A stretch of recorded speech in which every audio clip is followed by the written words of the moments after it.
Hey everybody, I hope you're all doing well. I'm back with another nutrition Q&A, and this video is going to be all about protein, supplements you should and shouldn't take, probably creatine and caffeine will go into that. So let's get into it. I'm excited. Basically, this is a supplement list by the NASM curriculum of all of the common supplements that are frequently talked about and bought by people trying to get results. So these are performance enhancing supplements and they are in three lists. So basically, there's been a lot of research on all of these, and there's strong evidence to believe that taking these three will produce results.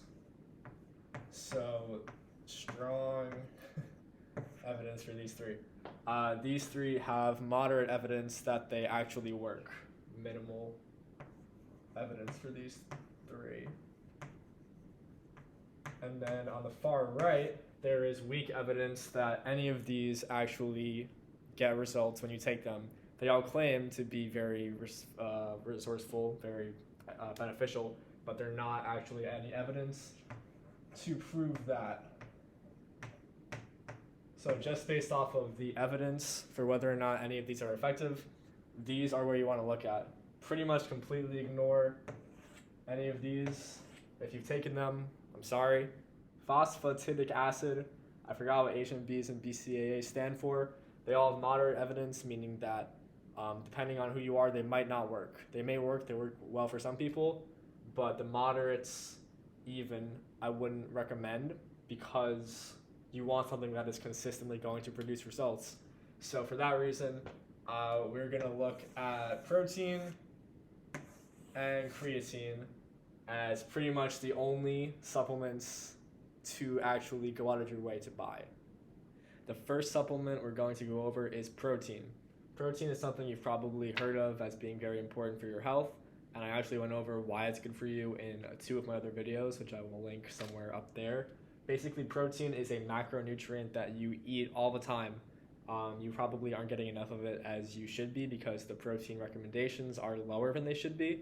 So protein is important for rebuilding muscle. You go through muscle protein synthesis, which is the synthesis of amino acids into muscle, and typically this is after you have fatigued your muscles through exercise. So that is why it's important to have protein after you exercise. But there are many sources of protein. So basically, people think that protein is found in foods like animal meats, nuts, and it is, and it's mostly found through those foods. But there are also supplemental ways that you can find protein. These are the three most common, and these are what we are told to address with clients. So the first form of protein is whey protein. This is one of the most common forms of protein, and this is what I use. I'm not saying that you should use it or you need to use it, but whey is 80% protein, so that's a very high concentration compared to meat, compared to nuts. You pretty much won't find a higher percentage of protein to everything else in a given food. Casein is a little less than whey. Casein is 80% of the protein found in milk, so it's not 80% itself, but it's a lot of the protein in milk, and milk, as we know, is also very high in protein. It is a little bit slower to digest than whey protein, so that's another reason why it's a little worse, but it's still very good for you. And then plant protein has the lowest protein percentage of the three, but again, it's also very good for you. So you will usually find protein in like jugs, maybe bars, shakes at the grocery store. Obviously, I would never recommend supplements to anybody who doesn't already have a good diet and exercise plan. Supplements are not the way to go for people who are just starting out and who want to see results crazy fast. But if you have been working out consistently, if you've been eating right for a while, and you aren't making the progress you want to make, and you feel like an extra push might help you, then I would look into protein first and foremost above any of the supplements listed before, and I would look at any of these depending on if you're a vegan, plant, if you don't like dairy, these two won't be the one for you, but protein is definitely something that should be included in a good plan. I personally don't use creatine. I don't think it's necessary, but I definitely see the benefits it has, so I'm going to go through those right now. Creatine monohydrate is synthesized in the liver and kidneys from amino acids and stored in muscle tissue. It regenerates intracellular ATP via the phosphocreatine system. So ATP is the energy that our body uses for all function, exercise, activity, and it stands for adenosine triphosphate. Basically, this is going to be kind of a simple down version because I don't know the real science behind it, but the phosphocreatine system helps turn ATP into energy, and when creatine is present in the body, ATP becomes energy more efficiently. So creatine helps you build energy, and it helps you build muscles and fast twitch fibers, which helps you sprint faster. So creatine, by all accounts, is good for you. It helps you become a more efficient athlete. And athlete is the key word that's mostly used for athletes. It's not a common thing that you would use if you were trying to lose weight. Commonly found in beef, poultry, and seafood.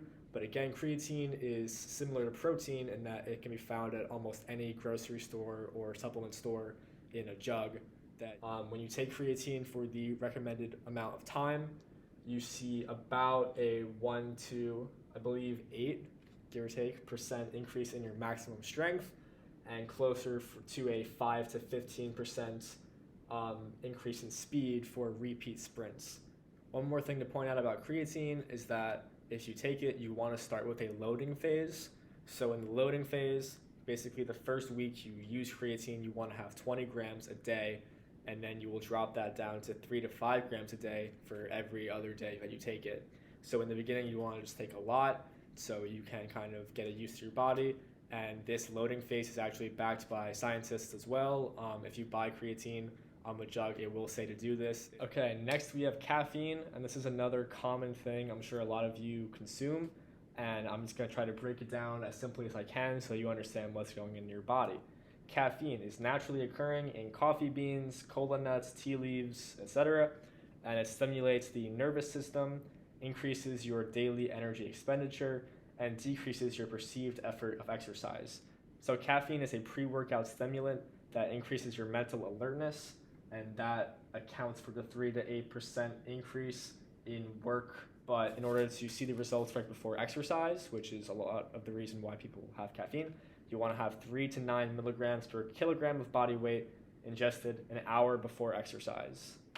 And yeah, just be careful with caffeine. I know a lot of people rely on it to function all the time, and it should not be used in that way, but it actually is a really helpful tool for health and exercise. It makes you work harder, it makes you more energized, more psyched to go to the gym, and it should be used as a tool for that. Excess of anything is bad. For this, having over 500 milligrams a day can lead to some negative health consequences, such as an increased heart rate, increased blood pressure, and gastrointestinal distress. Dosages should be between 3 to 4 milligrams per kilogram of body weight, which you can calculate for yourself. Just be careful with coffee. I know a lot of people use it for a lot of things in their lives, for energy, for motivation, to wake up. Just be careful with it. Under 500 milligrams a day. Okay, so beta-alanine is another supplement that is good for you. If you've used it, it's not a scam. You probably got results from it. Beta-alanine reduces fatigue during intense exercise. It does this by increasing the carnosine in the skeletal muscle. So beta-alanine is also something I would recommend if you need help with reducing your fatigue levels. And sodium bicarbonate is another good supplement on the market. It enhances your short-term performance, similarly to beta-alanine.